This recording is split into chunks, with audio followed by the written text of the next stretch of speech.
ഉമ്മയോടാണെന്ന് പറഞ്ഞത്. വാപ്പാക്ക് കഴിയാത്ത 3 കാര്യങ്ങൾ ഉമ്മയ്ക്ക് മാത്രം കഴിയുന്നു. അതേതൊക്കെയാ മക്കളെ? പറയ്. പറഞ്ഞോ.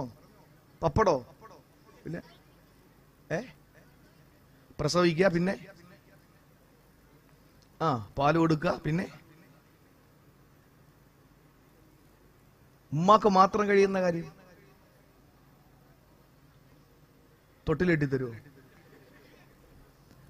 ഉമ്മാക്ക് മാത്രം കഴിയുന്ന കാര്യം വിശുദ്ധ ഖുർആൻ തന്നെ പറയട്ടെ, നമ്മൾ പറയണ്ട, അള്ളാഹു തന്നെ പറയട്ടെ, അതിൽ വാപ്പാക്ക് പങ്കാകാൻ പറ്റും. നിങ്ങൾ പറയും ഞങ്ങളല്ലേ അധ്വാനിച്ചു കൊണ്ട് കൊടുക്കുന്നത്. എടാ, നിങ്ങളില്ലെങ്കിൽ ഉമ്മ നിങ്ങളെ മക്കളെ വളർത്തും. ഒരു സംശയം അക്കാര്യത്തിൽ വേണ്ട. അതിന്റെ ഒരു സംഭവം ഞാൻ പറഞ്ഞത്, ഒന്നുമില്ലാത്തതിന്റെ പേരില് ഉമ്മ 2 പൊന്നുമക്കളെ കൈപിടിച്ചിട്ട് പാവപ്പെട്ട ഉമ്മ ആളുകളുടെ മുമ്പിൽ വന്നിട്ട് യാചിക്കുകയാണ് തന്റെ മക്കളെ വളർത്താൻ. നമ്മളില്ലെങ്കിൽ നമ്മൾ കരുതും, നമ്മളൊക്കെ ഗമാണിക്കുന്ന അങ്ങനെയാണ്. എന്താണ്? നമ്മളില്ലെങ്കിൽ പിന്നെ മക്കൾ എങ്ങനെയാ വളരുക? എടോ, വലിയ ആല് മുറിച്ചു കളഞ്ഞാലേ താഴെ നിൽക്കുന്ന ചെറിയ ആല് പൊങ്ങി വരൂ. ഇത് പറഞ്ഞാൽ മനസ്സിലായില്ലേ? വലിയ ആല് നിൽക്കുന്നിടത്തോളം കാലം അതിന്റെ ചോല ഉണ്ടാകും. ഇതങ്ങോട്ട് കുരുടിച്ചു പോകണല്ലാതെ പൊങ്ങി വരൂല. അള്ളാഹു എത്ര സന്തോഷം, എത്ര ഹിക്മത്തോടു കൂടിയിട്ടാ മനുഷ്യരെ ലോകത്തുണ്ടാക്കിയിരിക്കുന്നത്. നമ്മൾ ആരെങ്കിലും കരുതിയോ? വാപ്പമാര് മരിച്ചുപോയ മക്കള് ഈ രാജ്യത്ത് വളരുന്നില്ലേ? പ്രിയപ്പെട്ടവരെ, വളരുന്നുണ്ട് എന്ന് വെച്ചിട്ട് അങ്ങനെയാണെങ്കിൽ ഈ പറയുന്ന രീതിയിൽ 3 പദവികൾ ഉമ്മ കൊടുത്തല്ലോ. 3 കാര്യം പ്രത്യേകത ഉമ്മാക്കുണ്ടെന്ന് പറഞ്ഞാൽ ഞാനും കൂടെ അതിൽ പങ്കാളിയാകുമെന്ന് പറഞ്ഞ് വാപ്പ മസലും പിടിച്ച് ഉരുട്ടി വെച്ചുകൊണ്ട് വന്നാൽ നടക്കുവോ? ഒരിക്കലും നടക്കില്ല. ഉമ്മാക്ക് മാത്രം കഴിയുന്ന 3 കാര്യം അള്ളാഹു പറഞ്ഞു.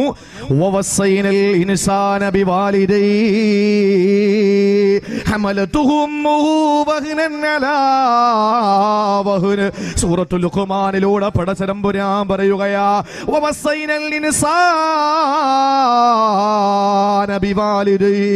മാതാപിതാക്കളോട് ഗുണം ചെയ്യണമെന്ന് നാം വസിയ്യത്ത് ചെയ്യുകയാ. അള്ളാഹുവിന്റെ വസിയ്യത്താ, പടച്ചതമ്പുരാന്റെ വസിയ്യത്താണ്. അല്ലാഹു പറയുന്നു, നിങ്ങളുടെ മാതാപിതാക്കൾക്ക് നിങ്ങൾ ഗുണം ചെയ്യണേ. ഇത്രയും പറഞ്ഞിട്ടല്ല വാപ്പാന്റെ കഥയൊന്നും പറഞ്ഞില്ല. വാപ്പ പിക്കാസ് എടുത്തതിന്റെ കഥ പറയുന്നില്ല. വാപ്പ മൺവട്ടിയും മൺകോരിയും പിടിക്കുന്നതിന്റെ കഥ പറയുന്നില്ല. വാപ്പ അറബിക്കടൽ താണ്ടി പോയി പണിയെടുക്കുന്ന കാര്യം പറയുന്നില്ല. വാപ്പ ജീവിതത്തിൽ അരമുണ്ടിറുക്കി കൊടുക്കുന്നതിന്റെ കഥ പറയുന്നില്ല. പിന്നെയോ അള്ളാഹു പറഞ്ഞത്, ഉടനെ പറഞ്ഞത്, അവന്റെ ഉമ്മയാരാണെന്നറിയോ? ക്ഷീണത്തിന്റെ മേൽ ക്ഷീണമായിട്ട് അവനെ 10 മാസം വയറ്റിൽ ചുമന്നതാണ്. വാപ്പയ്ക്ക് കഴിയാത്ത ഒരു സംഗതി ഒന്നാമത്തേത് വയറ്റിൽ ചുമക്കുക എന്നുള്ളതാണ്. വാപ്പ എന്ത് പണിയുമെടുക്കും, എന്ത് വേണോ കൊണ്ടു കൊടുക്കും, ഏത് വേണോ ചുമന്നു കൊണ്ട് കൊടുക്കും. ഒരു പൂ വേണമെന്ന് പറഞ്ഞാൽ പൂമരം കൊണ്ട് കൊടുക്കും. ഒരു ജലാശയത്തിലെ വെള്ളം വേണമെന്ന് പറഞ്ഞാ ആ ജലാശയം അടർത്തിയെടുത്തുകൊണ്ട് കൊടുക്കാൻ കഴിവുണ്ടാകും. പക്ഷേ ഒരിക്കൽ പോലും ഈ കുഞ്ഞിനെ 2 കിലോ ഉള്ള, 2.5 കിലോ ഉള്ള, 3 കിലോ ഉള്ള, അതല്ലെങ്കിൽ പോകട്ടെ ഒരു ചെറിയ കുഞ്ഞിനെ ഒന്ന് വയറ്റിൽ ചുമക്കാ ഒരു ഉമ്മക്കല്ലാതെ മറ്റാർക്കും കഴിയില്ല. ഇതല്ലാഹു പറഞ്ഞതാ. രണ്ടാമത്തെ കാര്യമേതാ? അല്ലാഹു സൂറത്തുൽ അഹ്ഖാഫിലൂടെ പറയുകയാണ്, അവനെ വളരെ വേദനയോടെയാ പ്രസവിച്ചത്. 2ാമത്തെ പദവി അള്ളാഹു പറഞ്ഞത് എന്താണ്? പ്രസവമാണ്. 1 ഗർഭം ചുമക്കലാണ്, 2 പ്രസവമാണ്, 3ാമത്തേതോ 2 വർഷം മുലപ്പാല് കൊടുക്കുന്നത് ഉമ്മയാണ്. വാപ്പാക്ക് മുലപ്പാല് കൊടുക്കാൻ കഴിയോ? മാതാവിനെ പ്രസവിക്കുന്ന വേദന സഹിക്കാൻ അല്ലാഹു അതിനുള്ള ശരീരശക്തി കൊടുത്തിട്ടുണ്ട്. പ്രിയപ്പെട്ടവരെ, നമ്മളെക്കാൾ എത്രയോ ബലഹീനരാ നമ്മുടെ പെണ്ണുങ്ങള്. പക്ഷേ ചിന്തിക്കണേ, വാപ്പാന നടുറോഡിൽ മലത്തിക്കിടത്തിയിട്ട് പള്ളയിലെ കത്തികുട്ടി കയറ്റിയാൽ വാപ്പ ചരിഞ്ഞു കിടക്കും. വാപ്പാടെ ഇരുഭാഗങ്ങളിൽ കത്തികുത്തി കയറ്റിയാൽ വാപ്പ കവിഴ്ന്ന് കിടക്കും. എന്തു വേദന വന്നാലും പുല്ലുപോലെ ഇടത്ത് കളയുന്ന വാപ്പ ഒരു പ്രസവ വേദന സഹിക്കാൻ വാപ്പയ്ക്ക് കഴിയില്ല. അത് ഉമ്മയ്ക്ക് മാത്രം സ്വന്തമാണ്. അല്ലാഹു പറഞ്ഞു 3ാമത് 2 കൊല്ലം പാല് കൊടുക്കണമെന്നുള്ളത്. മുലപ്പാല് 2 വർഷം കൊടുക്കണമെന്നല്ല പറയുകയാ. എന്നിട്ട് അല്ലാഹു പറഞ്ഞതെന്തെന്നറിയോ? അനിഷ്കുറുലീ വലിവാലിദൈക. വീണ്ടും അല്ലാഹു പറയുന്നു, എനിക്കും നിന്റെ മാതാപിതാക്കൾക്ക് പിതാക്കൾക്കും നീ ശുക്ർ ചെയ്യണേ. ഇവിടെ ചിന്തിക്കണേ, ഖുർആൻ പഠിക്കണേ. ഖുർആനിൽ നിന്ന് അകന്നു പോയതാണ് മാതാവിനെ തള്ളിപ്പറയുന്നത്. ഖുർആനിൽ നിന്ന് അകന്നു പോയതാണ് മാതാവിന്റെ കഴുപ്പ് വെട്ടിമുറിക്കുന്നത്. ഖുർആനിൽ നിന്ന് അകന്നത് കൊണ്ടാണ് മാതാവിന്റെ തലയിൽ ചിരവ കൊണ്ടടിക്കുന്നത്. പ്രിയപ്പെട്ടവരെ, ഖുർആൻ പറഞ്ഞതെന്താണ്? അനിഷ്കുർലീ വലിവാലിദൈക, എനിക്ക് നീ ശുക്ർ ചെയ്യണം, എനിക്ക് നീ നന്ദി രേഖപ്പെടുത്തണം. എനിക്ക് മാത്രം പോരാ, വലിവാലിദൈക, നിന്റെ മാതാപിതാക്കൾക്കും നീ ഗുണം ചെയ്യണം. ഇതിന് മഹാരഥന്മാരായ മുഫസ്സിരീങ്ങൾ പറഞ്ഞിട്ടുണ്ട്. അല്ലാഹു പറഞ്ഞു എനിക്ക് ഗുണം ചെയ്യണം, നിന്റെ മാതാപിതാക്കൾക്കും ഗുണം ചെയ്യണം എന്ന് പറഞ്ഞാൽ അതിന്റെ അർത്ഥം എന്തെന്നറിയോ? എനിക്ക് ഗുണം ചെയ്തു, നിന്റെ മാതാപിതാക്കൾക്ക് ഗുണം ചെയ്തില്ലെങ്കിൽ എനിക്ക് നിന്റെ ഗുണമൊന്നും വേണ്ട, നന്ദിയൊന്നും എനിക്ക് വേണ്ട. നിനക്ക് നിന്നെ സൃഷ്ടിച്ചതുപോലെ ഈ ലോകത്ത് നീ കടന്നു വരുന്നതിന് കാരണക്കാരൻ നിന്റെ മാതാപിതാക്കളാ. അതുകൊണ്ട് അവർക്ക് ഗുണം ചെയ്യണം, എനിക്കും നീ ഗുണം ചെയ്യണം. അള്ളാഹ്ക്ക് ഗുണം ചെയ്യാതെ മാതാപിതാക്കൾക്ക് ഗുണം ചെയ്തിട്ട് കാര്യമില്ല. മാതാപിതാക്കൾക്ക് ഗുണം ചെയ്യാതെ അള്ളാഹിന് ഗുണം ചെയ്തിട്ടും കാര്യമില്ല, നന്ദി രേഖപ്പെടുത്തിയിട്ട് കാര്യമില്ലെന്നാണ് പ്രിയപ്പെട്ടവര്. അതുകൊണ്ട് അല്ലാഹു തആല ഖുർആനിലൂടെ 2 ആയത്തുകളിലൂടെ 3 ആയത്തുകളിലൂടെ 2 അധ്യായങ്ങളിലൂടെ അല്ലാഹു ഉമ്മക്കുള്ള മഹത്വത്തിന്റെ അളവ് പറഞ്ഞു. അത് 3 കാര്യമാണ്. ഗർഭം ചുമന്നത് 10 മാസം തള്ളയാ,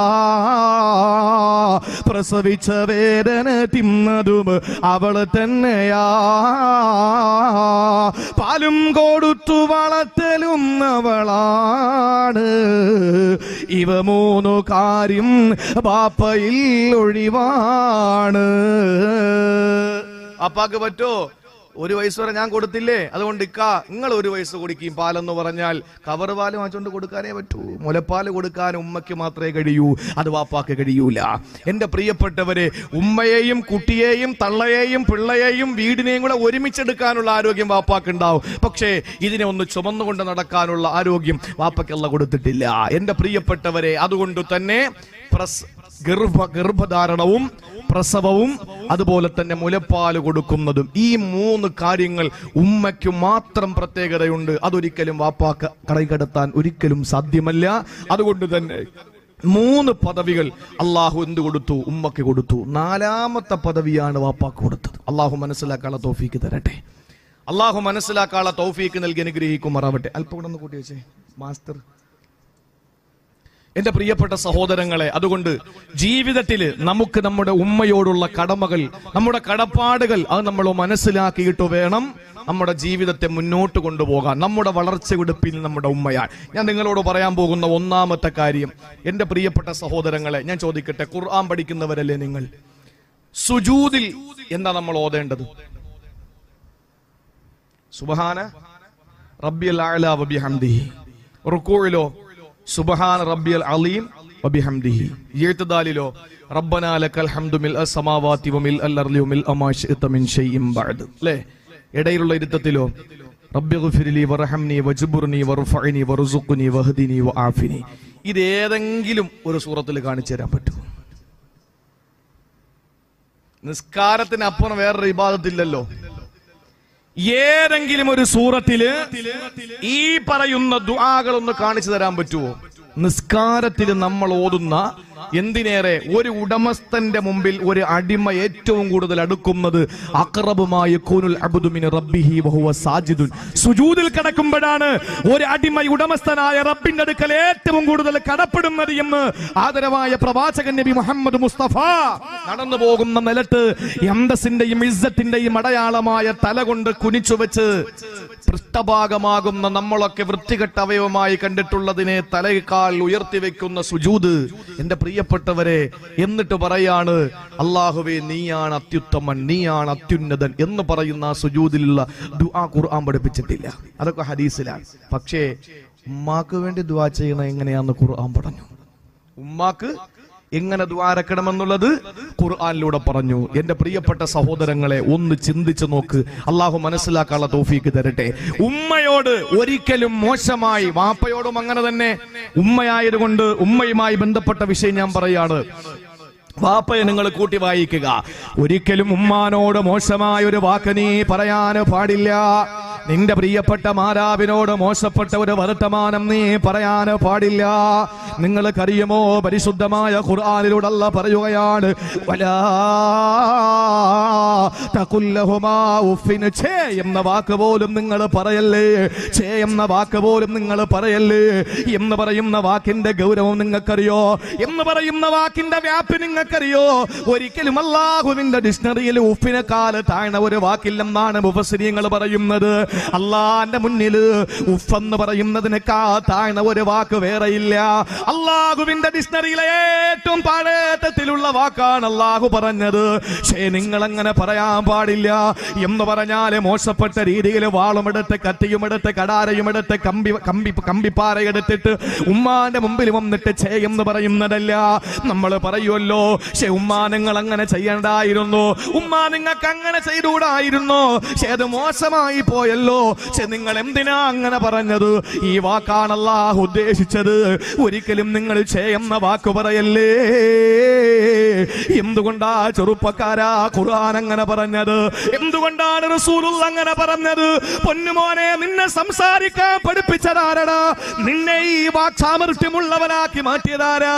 നീ ഒന്ന് സംസാരിക്കാതിരിക്കുമ്പോൾ, നിന്റെ നാവ് തിരിയാതെ വരുമ്പോൾ, നിനക്ക് വിക്കൊണ്ടെന്ന് മനസ്സിലാക്കുമ്പോ, നിന്റെ പാവപ്പെട്ട പൊന്നുമ്മയില്ലേ, വയമ്പും ഇരട്ടി മധുരവും കൂടി അരച്ച് കലക്കിയിട്ട് നിന്റെ നാവിലേക്ക് തൊട്ടുവെച്ചിരുന്ന്, എന്റെ മോന്റെ ശബ്ദം നല്ലതുപോലെ വരട്ടെ, എന്റെ പൊന്നുമോന്റെ നാവ് നല്ലതുപോലെ വഴങ്ങട്ടെ എന്ന് പറഞ്ഞിട്ട് നിന്റെ പ്രിയപ്പെട്ട ഉമ്മയാണ് ഓരോ വാക്കുകളെ പഠിപ്പിച്ചിട്ടത് ഇന്നതാണ്. മോനെ, തല എവിടെയാടാ, പല്ലെവിടെയാടാ, കണ്ണെവിടെയാടാ, എല്ലാം നിന്നെ കൊണ്ട് പറയിപ്പിച്ച് എല്ലാ രീതിയിലും നിന്നെ സംസാരിക്കാൻ പഠിപ്പിച്ച നിന്റെ ഉമ്മയുണ്ടല്ലോ, ആ ഉമ്മയെ ഒരിക്കലും നീ ഛേ എന്ന് പറയല്ലേ, നീ ഒരിക്കലും പുച്ഛത്തോടെ സംസാരിക്കല്ലേ. നിങ്ങൾക്കറിയോ സഹോദരങ്ങളെ, ഇന്നെന്തു പറഞ്ഞാല് പറയുന്നതെന്താ? ഒരു കഥ ഞാൻ നിങ്ങളോട് പറയട്ടെ. മഹാനായ സൈനുദ്ദീൻ മഖ്ദൂം തങ്ങൾ തന്റെ ഗ്രന്ഥത്തിൽ പറയുകയാ, ഇർശാദുൽ ഇബാദ് എന്ന് പറയുന്ന ഗ്രന്ഥത്തിൽ പറയുകയാ, അടിമകളായ മുഴുവൻ ദാസന്മാരെയും നല്ല പാതയിൽ നടത്താനുള്ള ഒരു ഗ്രന്ഥമാണ്. ആ ഗ്രന്ഥത്തിലൂടെ മഹാനവറുകൾ മനോഹരമായി പ്രതിപാദിക്കുന്ന ഒരു വിഷയമുണ്ട്. നിങ്ങൾക്കറിയോ, മഹാനായ അവ്വാം ഇബ്നു ഹൗശബ് റളിയല്ലാഹു അൻഹു, അവ്വാം ഇബ്നു ഹൗശബ് റളിയല്ലാഹു തആല അൻഹു ഒരു നാട്ടിൽ വരികയാ. ഈ പറയുന്ന കഥ നിങ്ങൾ ശ്രദ്ധയോടെ കേൾക്കണേ. ഇർശാദുൽ ഇബാദിലുണ്ട്. എന്താ പറയുന്നതെന്നറിയോ? അവ്വാം ഇബ്നു ഹൗശബ് റളിയല്ലാഹു തആല അൻഹു ഒരു നാട്ടിൽ വരികയാ. ആ നാടിന്റെ ഒരു പ്രത്യേകത ഞാൻ പറയട്ടെ. ആ നാട്ടിലൊരു മക്ബറയുണ്ട്, ആ നാട്ടിലൊരു ഖബർസ്ഥാനുണ്ട്, ആ നാട്ടിലെ പൊതു ശ്മശാനമുണ്ട്. അവിടെ അടുത്താണ്. ആ സ്ഥലത്തേക്ക് ഒരു ദിവസം ആ മഹാനവറുകൾ എത്തുകയാണ്. സുബ്ഹാനല്ലാഹ്, ഒരു അസ്ർ നമസ്കാരം കഴിഞ്ഞ് ഖബർ സിയാറത്ത് ചെയ്യാൻ പോകുമ്പോ നിങ്ങൾക്കറിയോ, അവ്വാം ഇബ്നു ഹൗശബ് റളിയല്ലാഹു തആല അൻഹു ആ ഖബർസ്ഥാനിന്റെ മുന്നിലേക്ക് അങ്ങ് ചെല്ലുന്ന സമയത്ത് സഹോദരങ്ങളെ ഒരു ശബ്ദം കേൾക്കുകയാ. എന്താണ് ശബ്ദം എന്നറിയാൻ വേണ്ടിയിട്ട് മഖ്ബറയുടെ അകത്തേക്ക് നോക്കുമ്പോ, അല്ലാഹുവേ, ഒരു ഖബർ ഇങ്ങനെ പൊട്ടിമാറുകയാ.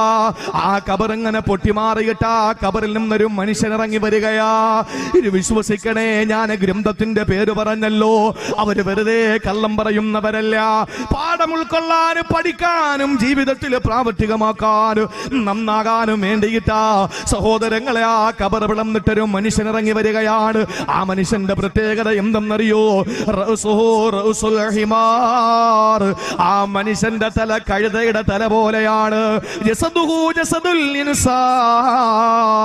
ആ ശരീരം മനുഷ്യന്റെ ശരീരം പോലെ തന്നെയാ. മനുഷ്യന്റെ ശരീരമോ കഴുതയുടെ തലയുള്ള ഒരു മനുഷ്യനാ ഖബറിൽ നിന്ന് എഴുന്നേറ്റ് വരികയാണ്. അല്ലാഹുവേ, അങ്ങനെ ആ മനുഷ്യൻ എഴുന്നേറ്റ് ഖബറിന്റെ പുറത്ത് വന്നിട്ട് 3 പ്രാവശ്യം നിലവിളിക്കുകയാണ്. ആ നിലവിളി എന്താ ശബ്ദമെന്നറിയോ? കഴുതയുടെ ശബ്ദം പോലെയാ, കഴുതയുടെ ശബ്ദം പോലെയാ. എന്നിട്ട് ആ മനുഷ്യൻ ഇങ്ങനെ നോക്കി നിൽക്കുമ്പോ കഴുതയുടെ ശബ്ദം പോലത്തെ ശബ്ദം പുറപ്പെടുവിച്ചിട്ട് ആ മനുഷ്യന് ഖബറിലേക്ക് തന്നെ പോവുകയാ. ആ ഖബറങ്ങ് പൂർവസ്ഥിതി പ്രാപിക്കുകയാ. ഈ ഖബർസ്ഥാന തൊട്ടടുപ്പൊരു കിഴവിയായ ഒരു വൃദ്ധയായ സ്ത്രീ ഇരുന്ന് നൂല് നൂറ്റുകൊണ്ടിരിക്കുകയാ. ആ സഹോദരി ഇങ്ങനെ നൂല് നോക്കുകൊണ്ടിരിക്കുകയാണ്. അതിനടുത്ത് ചെന്ന് നിന്നു, പേടിച്ചു പോയി. മഹാനായ അവ്വാം ഇബ്നു ഹൗശബ് റളിയല്ലാഹു അൻഹു ഭയന്നു പോയി. ആ ഖബറിനകത്ത് നിന്ന്, ഖബറിന്റെ അടുത്ത് നിന്ന് ഓടി മാറിയിട്ട് ആ മാതാവിന്റെ ചാരപ്പ് നിന്ന് നിൽക്കുമ്പോ അടുത്തേക്ക് ഒരാൾ നടന്നു വന്നിട്ട് പറഞ്ഞതെന്തെന്നറിയോ? അല്ലയോ ഔവാമേ, ഈ പെണ്ണിനെ നിങ്ങൾക്കറിയോ? അറിയില്ല. ആ കബറിൽ നിങ്ങൾ കണ്ട ചെറുപ്പക്കാരനല്ലേ, ആ ചെറുപ്പക്കാരന്റെ ഉമ്മയാണിവര്. എന്താ സംഭവമെന്ന് വ്യക്തമായി ചോദിക്കുമ്പോൾ പറയുകയാണ്, ഈ ചെറുപ്പക്കാരൻ കള്ളുകുടിയനായിരുന്നു, മദ്യപാനിയായിരുന്നു. ദിവസവും കള്ളു കുടിച്ചിട്ട് വൈകുന്നേരം വീട്ടിൽ വരുമ്പോ ഈ പ്രിയപ്പെട്ട ഉമ്മ ചോദിക്കുന്ന, യാ ബുനയ്യ, പൊന്നുമോനെ, ഇത്തഖില്ലാ, നീ അല്ലാഹനെ സൂക്ഷിക്കണേ, പടച്ചവനെ സൂക്ഷിക്കണേ. ഇലാ മതാ തശ്റബുൽ ഖംറ, നീ എത്ര നാള് കള്ളു കുടിക്കുമടാ, നീ എത്ര നാള് മദ്യപാനിയായി മാറുമടാ. അതുകൊണ്ട് പൊന്നുമോനെ, നീ അല്ലാഹുവിനെ സൂക്ഷിക്കണേടാ എന്ന് പറഞ്ഞപ്പോ അവന് പെട്ടെന്ന് മറുപടി കൊടുക്കുന്നത് എന്തെന്നറിയോ? ഇന്നമാ അന്തി തൻഹഖിയന്ന കമാ യൻഹഖുൽ ഹിമാർ. തള്ളേ, നിങ്ങളെ കഴുത വിളിക്കും പോലെ വിളിക്കാതിരിക്കുവോ?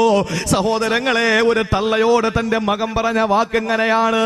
എന്താണ് ഉമ്മ ചെയ്തത്? പൊന്നുമോനെ, നീ അല്ലാഹനെ സൂക്ഷിക്കടാ, നീ കള്ളു കുടിക്കല്ലേ, എത്ര നാള് കള്ളു കുടിക്കുമടാ, നീ അല്ലാഹനെ സൂക്ഷിക്കണേ എന്ന് പറഞ്ഞപ്പോ ആ ഉമ്മാന്റെ മുഖത്ത് നോക്കിയിട്ട് ഈ മകന്റെ മറുപടി എന്താണ്? ഇന്നമാ അന്തു തൻഹഖിയന്ന കമാ യൻഹഖുൽ ഹിമാർ. നിങ്ങളുടെ ശബ്ദം കഴുതയുടെ ശബ്ദം പോലെയാ, കഴുത വിളിക്കും പോലെ, കഴുത കരയും പോലെ പറയല്ലേ എന്ന് പറഞ്ഞു. സുബ്ഹാനല്ലാഹ്. ആ ചെറുപ്പക്കാരനോട് അവ്വാബ് ഇബ്നു ഹൗശബ് റളിയല്ലാഹു അൻഹുവിനോട് ആളുകൾ പറയുകയാണ്, ഈ ചെറുപ്പക്കാരൻ ഒരു ദിവസം അസ്റിന് ശേഷം അങ്ങ് മരണപ്പെട്ടു പോയി. ഒരാഴ്ച കഴിഞ്ഞപ്പോൾ ഈ ചെറുപ്പക്കാരൻ അങ്ങ് മരിച്ചുപോയി. ആ മരിച്ചുപോയ ചെറുപ്പക്കാരനെ ആളുകൾ കൊണ്ട് അടക്കിയ സ്ഥലമാണ്. അന്ന് മുതല് എല്ലാ ദിവസവും അസ്ർ കഴിയുമ്പോ കബർ പൊട്ടി പിളരാറുണ്ട്. എന്നിട്ട് എഴുന്നേറ്റ് നിന്ന് കഴുതയുടെ തലയുള്ള മനുഷ്യന്റെ ഉടലോടുകൂടി കബറിന്റെ പുറത്തു വന്ന് 3 വട്ടം കഴുതയെ പോലെ വിളിച്ചിട്ട് ആ മനുഷ്യനാ കബറിലേക്ക് അങ്ങ് മടങ്ങി പോകുമെന്ന സഹോദരങ്ങളെ ചിന്തിക്കണേ. ഉമ്മാന്റെ മുഖത്ത് നോക്കിയിട്ട് പറഞ്ഞു, നിങ്ങൾ എന്തേ കഴുത കരയും പോലെ കരയുന്നത്? എത്ര പൊന്നുമക്കളാണ് ഉമ്മാന്റെ മുഖത്ത് നോക്കിയിട്ട് പറയുന്നത്, പട്ടി ഓരിയിടും പോലെ ഓരിയിടല്ലേ, നിങ്ങള് കാക്കക്കൂട്ടില് കല്ലിടും പോലെ അലക്കല്ലേ എന്ന് പറഞ്ഞിട്ട് ഉമ്മയുടെ മുഖത്ത് നോക്കിയിട്ട് പല ജീവികളുടെയും പക്ഷികളുടെയും പേര് പറഞ്ഞ് വിമർശിക്കുന്ന ചെറുപ്പക്കാരാ, ഒന്ന് ആലോചിക്കണേ, ഒന്ന് ചിന്തിക്കണേ. നാളെ നിന്നെ കബറിലേക്ക് കൊണ്ടുവെക്കുമ്പോ ആ കബറിന്റെ ഉള്ളിലുള്ള അവസ്ഥ എന്താണ്? മോശപ്പെട്ട ഒരു വാക്ക് പോലും നിന്റെ ഉമ്മയോട് നിനക്ക് പറയാൻ സാധിക്കരുത്. നിന്റെ ഉമ്മയെ നീ വേദനിപ്പിക്കരുത്. ഒരു വാക്ക് കൊണ്ടെങ്ങാനും നിന്റെ പ്രിയപ്പെട്ട ഉമ്മയെ നീ വേദനിപ്പിച്ച, പൊന്നുമോനെ, നിന്നെ സംസാരിക്കാൻ പഠിപ്പിച്ച നിന്റെ ഉമ്മയാ, നിന്റെ സംസാരശേഷി നിന്നെ പഠിപ്പിച്ചത് ഉമ്മയല്ലേ. അതുകൊണ്ട് ഉമ്മയോട് ഒരിക്കലും മോശപ്പെട്ട വർത്തമാനം പറയാനോ പാടില്ല. അള്ളാഹുവിന്റെ വിശുദ്ധമായ ഖുർആനിലൂടെ വളരെ വ്യക്തമായിട്ട് പറഞ്ഞതാണ്, വലാ തഖുൽ ലഹുമാ ഉഫ്ഫിൻ, ഒരിക്കലും നിങ്ങൾ ചെയ്യുന്ന വാക്കുപോലും പറയല്ലേ. അത് നിങ്ങളുടെ ഉമ്മക്കങ്ങ് വേദന വന്നാൽ, ഇന്ന് എത്രയോ മക്കളാണ് മാതാവിനെ തള്ളി പറയുന്നത്, എത്രയോ മക്കളാണ് മാതാവിന്റെ വയറ്റത്തിലേക്ക് കാലുകൊണ്ട് ചവിട്ടുന്നത്, എത്രയോ മക്കളാണ് മാതാവിന്റെ തലക്ക് ചിരവ കൊണ്ടടിക്കുന്നത്. കണ്ടിട്ടില്ലേ സഹോദരങ്ങള്? സ്വന്തം മാതാവിന്റെ കടുത്തറുത്ത മക്കളില്ലേ ഈ സാക്ഷര കേരളത്തില്, ദൈവത്തിന്റെ സ്വന്തം നാട്ടില്? നക്കാപ്പിച്ചക്ക് വേണ്ടി സ്വന്തം മാതാവ് ചുമന്നുകൊണ്ട് നടന്ന സ്ഥലത്ത് വെച്ച് മാതാവിന്റെ കടുപ്പിലേക്ക് കത്തിവെച്ച് കീറി മുറിച്ച മക്കളില്ലേ പ്രിയപ്പെട്ടവര്? എന്താ ചിന്തിക്കുക?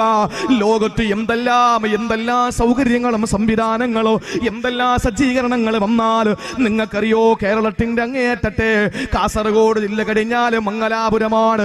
മംഗലാപുരത്തൊരു ഹോസ്പിറ്റലുണ്ട്, മണിപ്പാൽ ഹോസ്പിറ്റലിന്റെ കീഴിലുള്ള, മണിപ്പാലിലുള്ള ഹോസ്പിറ്റലിന്റെ ബ്രാഞ്ചാണ് മംഗലാപുരത്തുള്ളത്. കസ്തൂർബ മെഡിക്കൽ കോളേജ് എന്ന് പറയുന്ന ഒരു ഹോസ്പിറ്റലാണ്. അവിടെ എത്രത്തോളം ശാസ്ത്രത്തിന്റെ പുരോഗമനവും പുരോഗതിയും ഔന്നത്യവും ഉന്നതിയുമല്ല അവിടെ വ്യക്തമായി നമുക്ക് കാണാം. എന്ന് പറഞ്ഞാൽ നാഷണൽ ഹൈവേയിലൂടെ വാഹനം ഓടിച്ചു പോയ ചെറുപ്പക്കാരൻ ആക്സിഡന്റിൽ പെട്ടപ്പോ അവന്റെ ലിംഗം തെറിച്ചു പോയി. ആ സന്ദർഭത്തിൽ അവനെ കൊണ്ട് ആശുപത്രിയിൽ എത്തിച്ചപ്പോ കയ്യിൽ നിന്നൊരു വിരലെടുത്തിട്ട് ആ വിരൽ തുന്നിച്ചേർത്തുകൊണ്ട് ലിംഗമുണ്ടാക്കിയിട്ട് ഉദ്ധാരണശേഷി ഉണ്ടാക്കിയത് കസ്തൂർബ മെഡിക്കൽ കോളേജിന്റെ ഡോക്ടറാണെങ്കിൽ എന്തെല്ലാം സംവിധാനങ്ങൾ ലോകത്തുണ്ട് പ്രിയപ്പെട്ടവര്. നടുറോഡിലെങ്ങാനും മറിഞ്ഞു വീണിട്ട് ശരീരഭാഗങ്ങൾ ചിഹ്നിച്ചു തെറിപ്പോയാ എവിടെ നിന്നെങ്കിലും വെട്ടിയെടുത്തിട്ട് പ്ലാസ്റ്റിക് സർജറി നടത്തുന്ന രീതിയിൽ ശാസ്ത്രം പുരോഗമിക്കുമ്പോ ഹൃദയത്തിന്റെ വാൾവിന്റെ രോഗം പോലും, ഹൃദയ സംബന്ധമായ രോഗം പോലും ഒരു ചെറിയ താക്കോൽ, ഒരു കീഹോൾ ശസ്ത്രക്രിയയിൽ വയസ്സിലൂടെ മുഴുവനും ശരിയാക്കുന്ന ഈ ആധുനിക കാലഘട്ടത്തില് ഞാൻ വെല്ലുവിളിക്കുകയാ. എന്തെല്ലാം ശാസ്ത്രങ്ങൾ പുരോഗമിച്ചാൽ, എവിടെയെല്ലാം ശാസ്ത്രം കുതിച്ചുയർന്നാൽ, ഉമ്മാനെ മറക്കാതിരിക്കാൻ നിന്റെ പള്ളയിൽ അല്ലാഹു തന്ന ഒരു സ്ക്രാച്ച് ഉണ്ടല്ലോ, പൊക്കിളുണ്ടല്ലോ, അതിനെ ഒന്ന് തുന്നിച്ചേർക്കാൻ, ആ അടയാളം ഒന്ന് മാറ്റാൻ ലോകത്തൊരു സർജറിക്കും കഴിയില്ല. എന്തുകൊണ്ടെന്നറിയോ? നിന്റെ മാതാവിന്റെ വയറ്റത്തിലേക്ക് നീ കാലുകൊണ്ട് ചവിട്ടുമ്പോ, നിന്റെ മാതാവിന്റെ കഴുത്തിലേക്ക് ഷൂ വിട്ട കാലുകൊണ്ട് അമർത്തി ചവിട്ടുമ്പോൾ, പൊന്നുമോനെ നീ ഉമ്മാനെ മറന്നു പോകാതിരിക്കാ, നിന്റെ പ്രിയപ്പെട്ട ഉമ്മാനെ നീ മറക്കാതിരിക്കാ.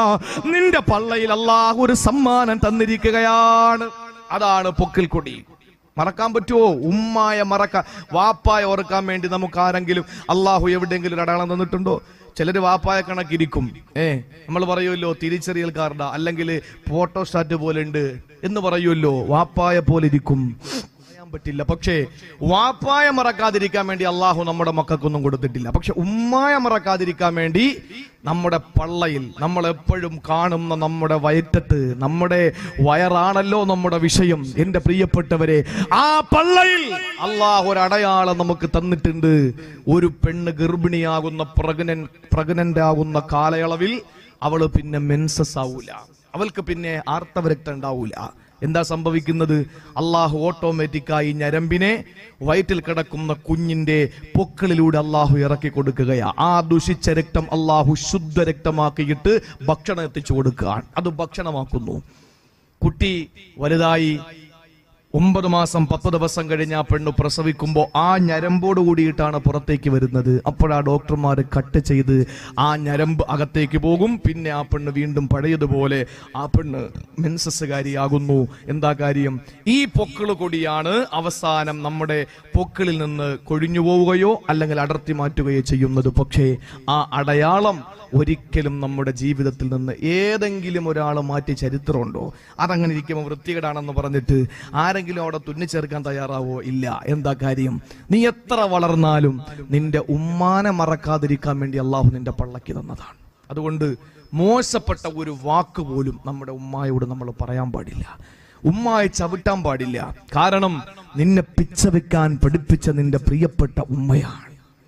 ഇതൊക്കെ നമ്മൾ സൂക്ഷിക്കേണ്ട കാര്യമാണ്. അള്ളാഹു മനസ്സിലാക്കാനുള്ള തൗഫീക്ക് തരട്ടെ. നമ്മൾ വലിയ കച്ചവടക്കാരായിരിക്കും, നമ്മൾ വലിയ ബിസിനസ്സുകാരായിരിക്കും, നമ്മൾ വലിയ വലിയ മേഖലകളിൽ എത്തപ്പെട്ടവരായിരിക്കും. പക്ഷേ അതിന്റെ ഒക്കെ പിന്നിൽ ആ ഉമ്മാന്റെ ദുആയാണ്, ഉമ്മാന്റെ ദുആയാണ്. നിങ്ങൾ നോക്ക്, ഏറ്റവും രസകരമായ ഖുർആന് പരിചയപ്പെടുത്തിയ ഒരു വലിയ ചരിത്രത്തിന്റെ ഒരു ഭാഗം ഞാൻ നിങ്ങളോട് പറയാൻ പോവാണ്.